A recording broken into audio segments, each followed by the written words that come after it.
할렐루야. 아멘. 지난 주일에 여러분 함께 우리 주빌리교회 설립 예배 은혜 가운데 잘 마칠 수 있어서 주님께 감사드리고, 또 여러분들이 그것을 위해서 정말 오랫동안 기도하고 또 많은 수고와 섬김으로 함께 해주셔서 다시 한번 깊은 감사의 말씀을 드립니다. 이따가 다시 한번 자세히 말씀을 드릴 거긴 한데요. 저희 지난주에 많은 분들이 오셔서 함께 축복해 주셨고, 또 오시지는 못했지만 또 여러 가지 격려와 또 헌금과 또 후원들을 해주신 분들이 많이 계십니다. 이따 함께 우리가 한 분 한 분 기억하며 감사하시는 시간 갖길 원합니다. 여러분 혹시 제 카카오톡 프로필에 어떤 문자가 쓰여 있는지 혹시 보셨나요? 네, 지금 보라는 건 아니고요. 보면은 제 카카오톡에 어려운 말이 쓰여 있어요. 이렇게 유스케 아드 인수티암 에트 바젬 오스콜룸. 네, 이게 무슨 말인가? 네, 영어도 아닙니다. 이게 이제 교회사를 공부하면 라틴어 공부를 필수적으로 하게 되는데요. 사실 로마가 이제 기독교를 공인 국교하고 나서부터 이제 5세기에 제롬이라고 하는 사람이 성경을 라틴어로 번역을 합니다. 이 불가타 성경이라고 하는데요. 그 성경이 지금도 카톨릭에는 가장 권위 있는 성경으로 최소한 1500년 이상을 정말 교회의 유일한 성경으로 사용했던 것이죠. 라틴어 문장 구절입니다. 그러면 그 구절이 어떤 의미일까요? 바로 오늘 읽은 말씀이 나오는 시편 85편 10절 말씀입니다. 이걸 라틴어로 이렇게 한 겁니다. 물론 앞부분은 빼고 뒷부분만 제가 한 거긴 한데요. 같이 한번 읽어볼까요? 한결같은 사랑과 진실이 서로 만나네. 공의와 평화가 서로 입맞춤하네. 참 되게 아름다운 그런 시적인 표현이죠. 제가 좋아하는 말씀이고요. 또 늘 제가 기도하는 제목이기도 합니다. 하나님, 이 나라 민족이 이러한 나라 민족 되길 원합니다. 우리가 오늘 사순절 5째 주일을 맞이해서요.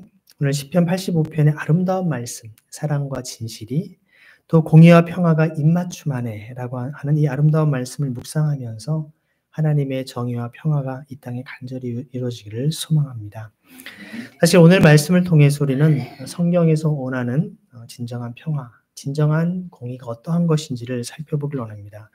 이 시편 85편 말씀은 여러분이 가지고 있는 성경 750쪽에 보시면 보통 성경은 앞에 표제어가 있습니다. 제목이 있습니다. 이 보면 결의의 회복을 비는 기도라고 나와 있거든요. 그러니까 결의의 회복을 위하여 비는 기도. 사실 우리나라가 그동안 지난 12월 3일에 대통령의 어떤 비상계엄을 선포한 이후로 혹시 며칠이 지난 이후에 파면이 된지 아십니까? 정확히 123일입니다. 숫자가 참 특이하더라고요. 12월 3일에 계엄 선언을 했고, 그리고 123일 만에 이제 파면이 되면서 끝이 났습니다. 모든 국민들이 물론 보수와 진보가 약간 갈리고 다른 의견일 수는 있지만 회복되길 원하는 기도를 다 했습니다. 그래서 사실 오늘 말씀에 여러분 함께 읽지는 않았지만 사실 저는 1절부터 이 구절을 잠깐 좀 살펴보길 원합니다. 여긴 나오지는 않는데 이렇게 1절부터 7절은 얘기합니다. 찬양 인도자의 맞춤, 고라흐 사람에게 속한 것, 노랫말, 시, 기도입니다. 주님이 오 여호와여, 주님의 땅을 어여삐 여기셔서 야곱의 운명을 바꿔주셨습니다. 주님이 주님 백성의 잘못을 용서해 주시고 그들의 모든 죄를 덮어주셨습니다. 셀라. 주님의 모든 노여움을 거두어 들이시고 뜨거운 분노에서 돌이키셨습니다. 우리를 회복시켜 주십시오. 우리의 구원의 하나님, 우리를 향한 주님의 울분을 털어버리십시오. 영원히 주님이 우리를 노여워하시겠습니까? 주님의 분노를 안고 가시겠습니까? 대대로. 주님이 친히 우리를 다시 살려주지 않으시렵니까? 주님의 백성이 주님을 생각하며 즐거워하도록요. 우리에게 보여주십시오. 오 여호와여, 주님의 한결같은 사랑을, 주님의 구원을 우리에게 베풀어 주시기 바랍니다. 여기까지가 앞에서 기도한 내용이고요. 오늘 우리가 읽은 8절부터 마지막 13절까지의 내용은 바로 어떤 내용이냐면 혼잣말로 고백하는 겁니다. 보통 우리가 철학을 공부하거나 하면 또 어떤 프로솔로기아, 모놀로기아 이런 표현들을 책 이름을 접합니다. 라틴어 제목인데요. 독백이냐 혹은 대화냐 그런 뜻이거든요. 보통 우리가 혼잣말로 고백록도 있고요. 또 독백도 있고 사실 우리가 혼자 어떤 고백을 하느냐가 참 중요합니다.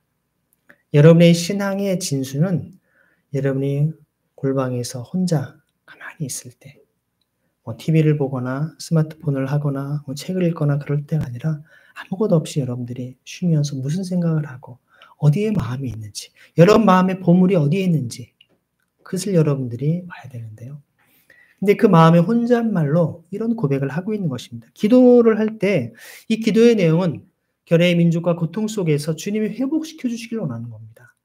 주님이 회복시켜 주시기 위해서 오늘 다윗의 이 기도 사실은 여기에 보면 고라울 사람에게 속한 것이라고 하면서 한 이 기도의 내용을 보면 찬양 인도자에게 맞춘 이 기도인데 이 내용의 사실 기도의 내용을 살펴보면 이 시편 기자는 하나님의 특별한 성품을 붙잡고 기도합니다. 그게 뭘까요? 조금 전에 얘기했던 우리에게 보여주십시오. 오 여호와여 주님의 한결같은 사랑을 여러분 주님의 한결같은 사랑을 영어 성경에서는 unfailing love라고 번역을 했습니다. 히브리어로는 뭐로 번역할까요? 한번 따라해 볼까요? 헤세드입니다. 헬라어로는 이렇게 번역합니다. 따라해 볼까요? 아가페. 네. 신적인 하나님의 사랑. 그리고 히브리어에서는 헤세드라고 얘기를 하죠. 하나님의 끊임없고 실패하지 않고 변함없는. 그래서 사실 예전 성경에서는 faithfulness라고 번역을 하기도 합니다. 그냥 단순한 love라고 말하기도 하지만 loyalty로도 표현하고요. 또 실제로 하나님의 신실하심으로도 번역을 하기도 합니다. 여러 가지 표현들을 쓰긴 하는데 보통 love라고 일반적으로 얘기하지만 unfailing love입니다. 하나님의 실패함 없는, 다함이 없는, 결코 정말 그야말로 사라지지 않는. 그래서 하나님의 한결같은 사랑. 그래서 그는 8절에 이렇게 얘기합니다. 8절의 고백을 한번 읽어볼까요? 시작. 나 듣고 싶구나.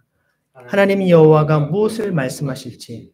여호와는 여호와의 백성 곧 여호와께서 한결같은 사람들에게 평화를 말씀하실 거야. 그들이 돌아켜 어리석음에 빠지지 않도록. 주님께 음성을 듣고 싶은 겁니다. 하나님의 사람의 마음은 하나님의 음성을 듣고 싶어 합니다. 주님이 무엇을 말씀해 주실지. 근데 정말 그는 무엇을 듣고 싶은지를 이미 그 마음의 소원으로 고백하고 있지 않습니까? 한결같은 사람에게, 그러니까 하나님은 한결같은 사랑으로 우리를 은혜와 사랑을 베풀어 주시니까 우리도 한결같은 마음으로 주님께 향하는 사람들에게 평화를 말씀하실 거라고.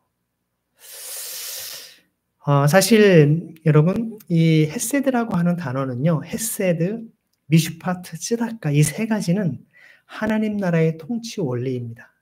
보통 우리 사랑과 정의라고 핵심적으로 얘기를 하지만 바로 love and justice, 헤세드 그리고 우리가 이야기하는 미슈파트 이 두 가지를 합쳐서 우리는 하나님의 사랑과 공의라고 이야기하는 하나님 나라의 가장 중요한 통치 원리입니다. 이것에 대한 강조는 제가 수없이 많이 했기 때문에 여러분들이 저에게 많이 들어서 제가 더 강조하지 않아도 알 것입니다. 사실 시편 85편은요. 이스라엘 백성이 바벨론 포로에서 귀환한 다음에 여전히 남아있는 고통과 어려운 삶의 현실 속에서 하나님의 구원을 간구한 시입니다. 그래서 8절부터 13절까지를 보면 하나님의 임재와 구원으로 인해서 회복될 이스라엘의 미래를 예언적으로 노래하고 있는 것이죠. 우리나라가 보면 일제 36년 동안의 치하에 있었습니다. 그야말로 어떤 일본 제국주의적인 근성들이 많습니다. 아주 극단적 이기주의, 또 이번에 우리가 보았던 극단적인 어떤 선동에 함께 휘둘리는 그런 파시즘과 같은 그런 우리의 모습들. 분명히 잘못된 불의한 것인데도 불구하고 그것이 옳다라고 그것을 두둔하고 있는 이런 거짓과 선동의 모습들을 우리는 봅니다. 뿐만 아니라 우리는 어떤 군사 독재의 역사를 우리는 경험했기 때문에 누군가에게 맹목적으로 굴종적으로 복종하지 않으면 편치 않는. 그래서 사회 어디에나 강력한 리더십을 원합니다. 교회에서도 사회 국가에서도 강력한 리더십이 아니면 실제로 그들이 만족하지 못하고, 그래서 우리나라에 종교적으로도 많은 사이비 이단에 빠지는 것들을 볼 수가 있습니다. 사실 우리가 이러한 한국 사회의 모습을 우리가 해방 이후에 그리고 군부 독재를 경험하면서 87 항쟁이라고 하는 민주화를 통해 모든 국민들이 평화적으로 선거를 통해 대통령을 직선제로 바꾸는 이런 놀라운 민주주의 체제를 이뤄놨음에도 불구하고 지난 우리는 12월 3일에 그러한 비상계엄 사태를 통해서 다시 이것이 역사의 어떤 역행을 우리는 경험할 수밖에 없는 시간들을 경험했다는 거예요. 아직까지 우리가 해결해야 될 우리의 마음 심성 깊은 곳 속에 뭔가 여전히 우리가 어떤 그 심령을 갈구고 다시금 사회 전반을 더 온전하고 평화롭고 공의롭게 만들어가야 될 역할이 남아있음을 보게 되는 것입니다. 그래서 사실 8절에 나오는 이 평화라고 하는 것은요, 단순한 전쟁이 없는 상태를 의미하지 않습니다. 하나님과의 관계가 회복된, 그래서 진정한 샬롬이 이루어진, 그리스도의 십자가로 말미암아 하나님과 인간이 죄로 말미암아 단절됐던 그 관계가 온전히 십자가의 보혈로 완전히 다르게 샬롬이 된, 회복된 그 피스, 그 평화를 말하는 것이죠. 뿐만 아니라 그 샬롬 속에 하나님과의 관계뿐만 아니라 인간, 이웃과의 관계들이 온전히 화평케 되는, 단순한 그냥 싸우지 않는 상태가 아니라 서로를 존중하고 배려하고 원수까지도 사랑하고 품을 수 있는, 나와 다름을 틀렸다가 아니라 그들이 인정할 수 있는 다양성을 존중하는 사회로 나가야 된다는 것입니다. 9절에 보면 이렇게 얘기합니다. 함께 읽겠습니다. 여호와의 구원이 여호와를 두려워하는 사람들에게 참으로 가깝구나. 영광이 우리 땅에 머물도록.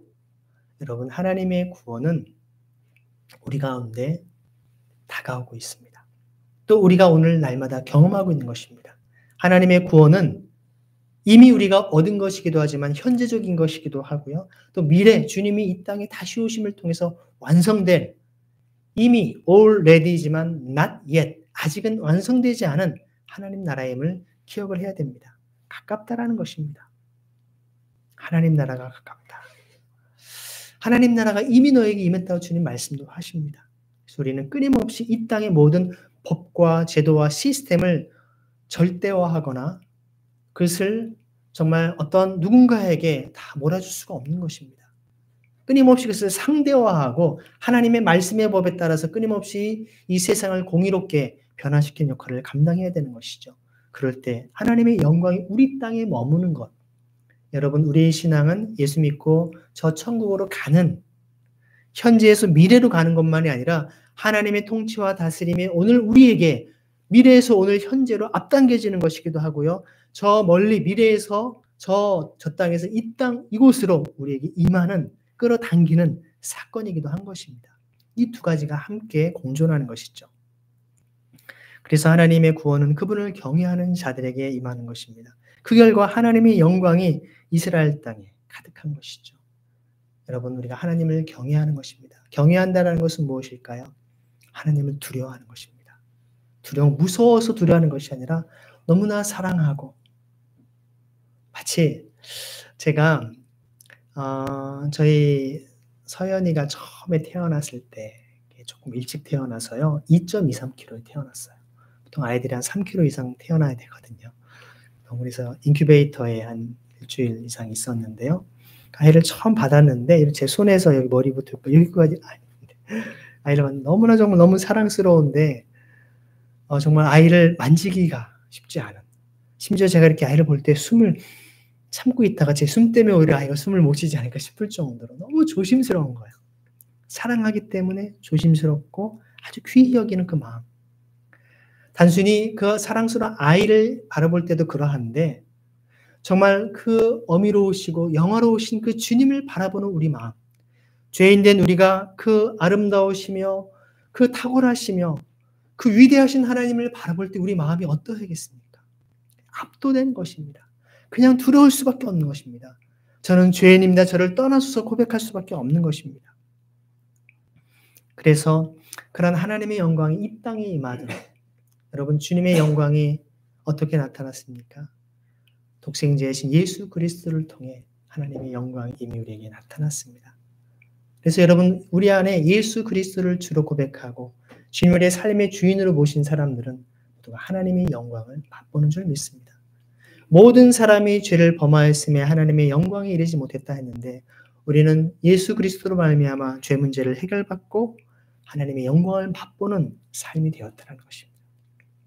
옆에 분에게 날마다 하나님의 영광을 맛봅시다. 인사하겠습니다. 날마다 하나님의 영광을 맛봅시다. 자, 우리 10절을 한번 읽어볼까? 시작. 한결같은 사랑과 진실이 서로 만나네. 공의와 평화가 서로 입맞춤하네. 11절까지요. 진실이 땅에서 돋아나고 공의가 하늘에서 굽어보네. 이 구절은 하나님의 속성인 바로 한결같은 그 사랑, unfailing love라고 표현되어 있는 이것, 헤세드라고 얘기했습니다. 또 진리, loyalty라고 얘기를 합니다. faithfulness라고도 표현하고요. 사실 예수님을 표현할 때 은혜와 진리가 충만하다 얘기하죠. 그 은혜와 진리, 이것이 바로 이 진리가 이것입니다. 보통 트루스라고도 얘기하죠. 진리 대신 예수 그리스도. 그래서 사랑과 진리, 공의와 평화가 조화롭게 이루어지는 이상적인 그런 상태를 묘사합니다. 여러분, 입맞춤한다. 여기 키스라는 단어. 여러분 언제 키스해 보셨습니까? 네. 언제 여러분 처음 키스를 해보셨습니까? 뭐 갑자기 저 결혼도 안 했는데 왜 그런 말씀을 그런 생각을 하셨나요? 여러분이 이미 여러분 부모님이 여러분에게 수도 없이 키스를 했습니다. 그렇죠? 어린아이는 얼마나 많이 뽀뽀해주고 하는지 모릅니다. 이미 여러분 부모님께 엄청난 사랑의 입맞춤을 받았습니다. 그런데 여러분 그거 아시나요? 여러분이 이 땅에 태어나기 전에 창세전부터 하나님께서는 여러분을 이미 수많은 사랑의 입맞춤으로 함께 하셨다는 사실. 그 증거가 창세기에 보면 하나님께서 아담을 처음에 창조하신 다음에 그 코에 생기를 불어넣었다라고 얘기하시거든요. 루아흐, 브레스, 윈드. 바로 하나님께서 생명을 불어넣으실 때 아담에게 생기를 불어넣었다. 여러분, 제가 영철 형제에게 코에 바람 들어갔습니까? 아니죠. 코에 들어가려면 입을 마주대고 불어넣어야 됩니다. 그것은 창세기에 하나님께서 이미 인간을 태초에 천지를 창조하시고 만물을 다 지으신 다음에 아담과 하와를 지으신 그 인간을 지을 때 하나님은 사랑의 입맞춤으로 우리를 창조하셨다는 겁니다. 여러분, 하나님은 여러분을 사랑의 입맞춤으로 지으셨습니다. 우리 영혼을 그 사랑의 입맞춤으로, 여러분 얼마나 그래서 하나님의 말씀은, 성경에 나오는 하나님의 음성은 항상 동일합니다. 뭐라고 합니까? 내가 너를 사랑한다. 사랑하니까 내가 너를 기뻐한다. 하나님의 음성의 대전제는 그겁니다. 여러분을 사랑하십니다. 여러분을 기뻐하십니다. 왜냐하면 사랑의 입맞춤을 하셨기 때문에. 이처럼 사실 입맞춤은 여러분 결혼식에서 신랑 신부가 서로 이제 주례 목사님의 이제 서로 신랑과 신부가 한 부부가 된 것을 선언합니다라고 하면 이제 보통 항상 그렇지는 않지만 주례하시는 목사님이나 주례자가 뭘 요구합니까? 자, 이제 서로 혼인의 어떤 약속의 관계로 반지를 교환하고 그 다음에 서로 사랑의 입맞춤으로 모든 하객들 앞에서 박수를 받죠. 이 입맞춤이라고 하는 것은 두 사람이 이제 그 사랑의 열매로 부부가 되었다라고 하는 것을 아주 확실하게 확증하는 사건입니다. 그처럼 완전한 화해와 조화와 사랑을 보여주는 사건인 것이죠. 여러분, 우리가 진정한 평화가 어떻게 이루어질 수 있을까요? 평화는요, 여러분, 공의가 이루어질 때 온전한 평화가 이루어진다는 것입니다. 거꾸로 공의는 평화가 있을 때 이루어져야 됩니다. 그 비결은 사랑과 진실 가운데 이루어진다라고 얘기를 하는데요. 에베소서 4장 15절에 보면 제가 뒤에도 다시 한번 얘기할 건데요. 사랑 안에서 참된 것을 말하라 라고 얘기를 합니다. 사도 바울은요. 영어로 말하면 speaking the truth in love라고 얘기합니다. 진실을 말하는데 사랑 안에서 말하는 거예요. 무슨 얘기냐면 여러분, 아무리 옳은 말이라 할지라도 막 화를 내고 막 시위하면서 막 그냥 우리가 폭력을 행사하면서 얘기하면 듣기 쉽습니다. 들을 수 없습니다. 안 듣습니다. 진실을 말하지만 무엇을 전제해서? in love. speaking the truth in love입니다. 사랑 안에서 truth를, 진실을 말해야 되는 것입니다. 그런데 오늘날 한국 사회는 그동안 사랑도 진실도 다 잃어버렸던 것이죠. 오늘 우리에게 주시는 이 하나님의 말씀을 통해서 사실 이것은 하나님의 통치가 이루어질 때만 가능한 것입니다. 진실이 땅에서 돋아나고 공의가 하늘에서 굽어본다라고 하는 땅과 하늘이 만나는 것은 바로 진실과 사랑, 바로 공의와 평화가 이루어질 때 가능하다는 것을 말씀합니다. 그래서 12절과 13절 뭐라고 얘기합니까? 한번 읽어보겠습니다. 여호와도 좋은 것을 주셔서 우리 땅이 그 곡식을 내는구나. 공의가 여호와의 앞에서 걸어가고 여호와의 걸음마다 가실 길을 내는구나. 여러분, 이렇게 하나님의 축복으로 땅은 풍요로운 산물을 내고 공의가 하나님의 길을 예비해서 평화로운 세상에 도래한다라고 얘기하는 것입니다. 성경이 이처럼 공의에 대해서 너무나도 많이 강조를 하고 있습니다. 2025년 4월 4일 대한민국은 역사적 순간을 맞이했습니다. 헌법재판소는 8명의 재판장 만장일치로 윤석열 대통령의 파면을 결정했습니다. 이는 한국 민주주의의 회복을 알리는 순간 외침이었고요. 정의와 평화가 입맞추는 듯한 감격적인 순간이었습니다. 그날 헌법재판소는 8명 전원일치로 파면 결정을 내린 것은 정말 헌법재판소의 결정 자체가 단순히 그들만의 일부 헌법 전문가들의 재판관들의 결정만이 아니라 국민의 승리였고 정의가 살아있음을 보여주는 역사적 판결이었습니다. 이것은 단순히 보수와 진보 중에 한쪽이 승리한 것을 의미하지 않습니다. 무너진 헌법과 민주주의가 다시 승리한 것입니다. 총칼을 앞세운 그 군인을 동원하여서 대한민국 국민의 자유를 짓밟는 이 무자비한 폭력과 불의한 비상계엄에 대한 준엄한 역사적 심판이었습니다. 그래서 이런 헌법재판소의 결정은요, 권력남용과 헌법 질서 유린에 대한 국민적 저항의 결과이기도 했습니다. 이는 헌법 정신이 살아 숨쉬고 있음을 보여준 것이고 민주주의의 근간을 흔들려는 어떠한 시도도 용납되지 않은 것임을 분명히 했습니다. 오늘 시편 85편 10절의 말씀처럼 공의는 평화를 위한 필수적인 전제 조건입니다. 진정한 평화가 있으려면 공의가 회복되어야 됩니다. 헌법재판소의 결정은 바로 공의를 바로 세움으로써 이 사회적인 갈등을 해소하고 평화로운 공동체를 만들어가는 첫걸음입니다.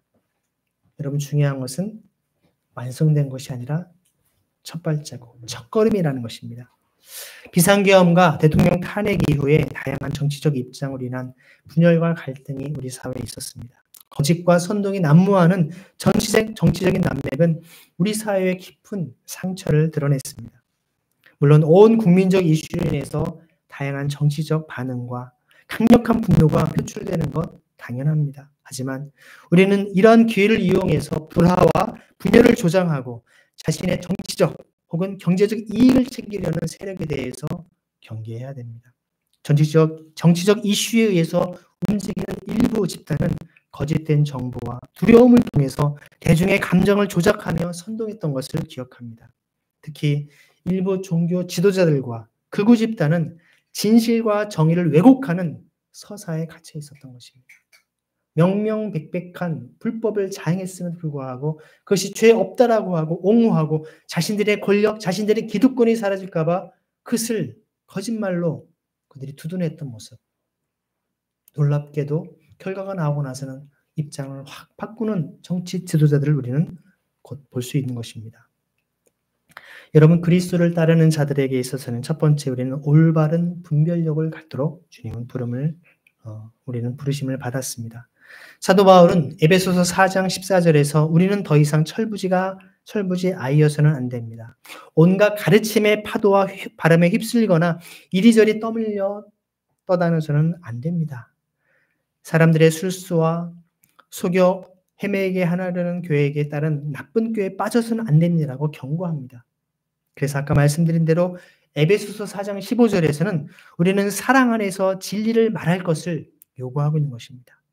아무리 진실된 이야기를 할지라도 사랑을 전제하지 않는다면 울리는 꽹과리에 불과하기 때문에 그렇습니다. 우리의 믿음은 우리가 진실을 추구하고 분열을 조장하는 이야기의 의문을 제기하고 사랑과 정의의 원칙에 굳건히 서야 합니다. 미가서 6장 8절은 뭐라고 말씀합니까?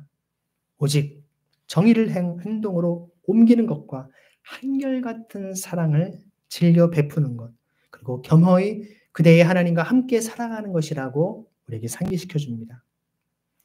여러분, 정의는 단순한 법적 원칙이 아닙니다. 그것은 하나님의 뜻입니다. 하나님의 통치 원리입니다. 하나님의 명령입니다. 우리는 하나님의 형상대로 지음받은 존재이기 때문에 하나님의 형상을 따라 올바르고 공정한 것을 따르는 존재인 것입니다. 아니, 이 공의라고 하는 저스티스 자체가 우리의 속성 속에 있습니다. 하나님의 속성처럼 우리 속에 있는 속성입니다. 하나님과 우리가 공유하는 공유적 속성입니다. 그것을 곧 우리는 하나님의 성품이라고 얘기하는 것이죠. 하나님의 사랑이신 것처럼 우리 안에 하나님의 사랑이 비록 불완전하지만 있습니다. 들어있습니다. 하나님과 공유하는 하나님의 성품입니다. 그래서 우리는 하나님의 성품을 따라 살아가야 되지 않겠습니까? 이 사건은 우리에게 깊은 상처와 분열을 남겼습니다.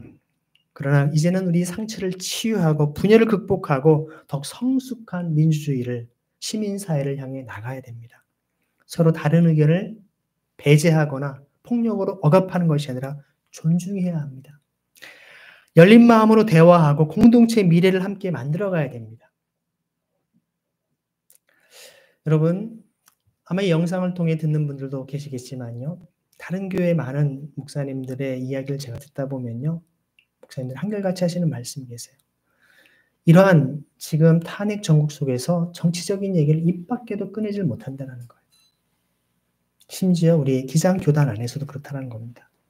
이유가 뭔가요? 물론 저는 짐작을 하고 있지만 교회 내에는 이쪽 저쪽에 다 계시니까 중립적인 얘기만 해도 그냥 그 이야기만 꺼내도 그것을 막 그들이 뭔가 추론해서 그냥 막 그렇게 몰아붙이고 갈등하고 서로 싸우는 아예 그런 것은 금기시하는 뿐만 아니라 부교육자분이 그런 얘기를 해버린 것 때문에 쫓겨나는 이야기도 실제로 듣기도 합니다. 이런 일들이 벌어지는 것이죠. 하지만 저희는 그동안 어떻게 했습니까? 거의 매주 아니면 격주 항상 우리는 이 사태가 왜 이렇게 됐는지, 어떻게 풀어가야 되는지, 그리스도인으로서 이런 현상을 어떻게 우리 바라봐야 되는지 다양한 논의와 토론들을 하고 같이 기도해오지 않았습니까? 그리스도인으로서 이런 사회 모든 현상에 대해서 하나님의 뜻이 어떻게 이루어질지를 고민하는 것은 당연함에도 불구하고 마치 정치 얘기는 교회에서 하면 안 되는 것처럼 아주 실제 광장에 나와서는 더 극단적인 행동을 하는 우리의 가식적인 모습을, 이중적인 모습을 보는 것입니다. 이를 위해서 우리는 둘째, 과거의 잘못을 직시하고 진실을 밝힐 뿐만 아니라 화해와 용서를 통해 사회적 통합을 이루어내려야 됩니다. 우리는 그리스도인으로서 화해의 사역을 맡았습니다. 고린도후서 5장 18절은 이렇게 얘기합니다. 모든 것은 하나님께로부터 비롯됩니다. 그리스도를 통해 우리를 자기와 화해하게 하시고 우리에게 화해시키는 섬김의 직무를 주신 하나님께로부터 말입니다. 여러분, 성찰과 회개의 시기인 이 사순절에 우리는 다음과 같이 기도하기를 원합니다.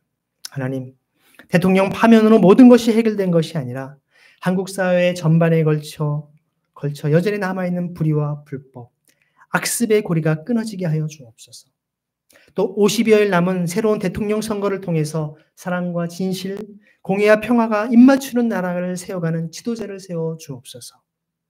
그리고 주빌리 교회를 통해 이 땅의 모든 그리스도인을 통해서 지난 123일간의 갈등과 분열의 현장을 넘어서 우리 주 예수 그리스도 안에서 참된 진실과 회복, 치유와 평화가 이 땅에 임하게 하여 주옵소서. 이런 기도를 드리길 간절히 소망합니다. 사랑하는 주빌리 교회 성도 여러분, 공의와 평화는 저절로 이루어지는 것이 아닙니다. 그냥 오는 것이 아닙니다. 평화는 그냥 이루어지는 것이 아니라 평화는 만들어가는 것입니다. 영어로 우리 peacemaker라는 말 하지 않습니까? peacemaker, 평화를 만들어가는 것입니다. 주님은 하나님과 우리 인간 사이에 무너진 관계를 단절된 관계, 깨어진 관계를 회복하기 위해서 이 땅에 오셔서 친히 그 십자가를 지시기까지 주님은 우리의 피스메이커가 되셨습니다. 진정한 샬롬이 되셨습니다. 우리도 그런 삶을 주님은 원하는 것이죠. 셋째, 우리는 하나님 말씀 안에서 정의와 평화를 향한 열망을 품고 끊임없이 기도하며 하나님의 공평과 정의와 사랑이 이 땅에 임하도록 사회의 모든 각 분야에 구체적으로 실천해 나가야 될 것입니다. 2025년 4월 4일의 역사는 우리에게 이제 대한민국뿐만 아니라 세계 모든 나라에 희망을 주었습니다. 여전히 불법과 불의, 군부 독재와 또 수많은 어떤 권력을 통해서 수많은 국민들을 정말 그들의 인권을 정말 유린하고 찬탈하고 있는 모든 세력에 대해서 두려움을 갖게 한 사건이었습니다. 어떠한 최고 권력자라 할지라도 천부 인권의 권리를 부여받은 모든 국민의 기본권을 보장하는 헌법과 법률을 초월할 수 없음을 우리나라는 보여주었던 것입니다. 그것은 바로 서로 사랑하고 진실이 밝혀질 때, 공의와 평화가 입맞출 때 진정한 평화가 가능한 것입니다. 오늘 여러분들이 우리 주빌교회 오셨을 때 바로 옆에 헌법재판소 옆에 지난주 아니 어제 그제만 해도 얼마나 이곳이 시끄럽고 난동과 소란과 그야말로 무질서 그 자체 아니었었습니까? 오늘은 조용합니다. 진정한 봄이 왔습니다. 정의가 세워지면 평화가 오는 것입니다. 온 땅에 이러한 말씀이 온전히 성취될 수 있도록 우리는 포기하지 말고 하나님 사랑 안에서 서로 사랑과 용서, 정의로운 세상을 함께 만들어가야 됩니다. 그래서 시편 기자는 하나님의 정의와 평화가 함께 임할 때 진실과 공의가 땅에서 솟아나고 하늘에서 공의가 굽어볼 것이라고 노래하는 것입니다. 여러분 상상해 보십시오. 진실과 공의가 이 땅에서 정말 솟아나는 모습, 하나님의 공의가 하늘에서 이 땅에 정말 굽어보는 모습. 우리는 하나님의 정의와 평화를 갈망합니다. 특정 정당이나 특정 지도자를 따르는 것이 아닙니다. 하나님 앞에, 법 앞에 만민이 평등하기 때문에 어떤 권력자도 절대할 수 없음을 재차 확인했습니다. 더 이상 한국 사회가 거짓과 선동에 휘둘리지 말아야 됩니다. 우리는 이러한 왜곡과 불의에 대해 진실을 외치고 분열과 갈등을 넘어서 화해와 일치를 이루어야 되는 것입니다. 정의와 평화가 입맞추는 그날까지 우리는 하나님의 뜻을 이루는 삶을 사는 것이죠. 그래서 이제 우리가 함께 기도하며 그러한 삶을 향하며 나가길 소망합니다. 하나님의 정의와 평화가 이 땅에 충만히 임하기를 간절히 소망하면서 또 서로가 사랑과 용서와 또 하나님의 진실과 사랑이 그리고 주님의 공의와 평화가 입맞추는 그 땅을, 그 현실을 우리는 기대하면서 오늘도 우리의 삶을 믿음의 발걸음을 내딛기를 소망합니다. 사실 오늘 제가 지난번에 설교를 했을 때 우리 주빌리 공동체의 어떤 역사적인 또 그런 과정을 2부 순서를 갖기로 했었습니다. 그런데 지난주 이 사건이 워낙 중차대한 사건이었기 때문에 먼저 오늘 이 말씀을 나눴고요. 그것까지 하게 되면 너무나 설교가 길어지기 때문에 다음번 설교 때 지난번에 하지 못한 우리 주빌리 공동체의 또 스토리들을 이어서 함께 여러분과 나누도록 하겠습니다. 이 시간 같이 기도하시겠습니다. 기도하실 때 주님, 우리가 주님의 거룩한 공동체 되기를 원합니다. 오늘 들은 말씀들, 또 우리가 기도해야 할 것이 무엇인지를 기억하면서 주님 은혜를 베풀어 주옵소서. 주님의 은혜와 사랑 우리 가운데 충만히 임하여 주옵소서. 함께 기도하겠습니다.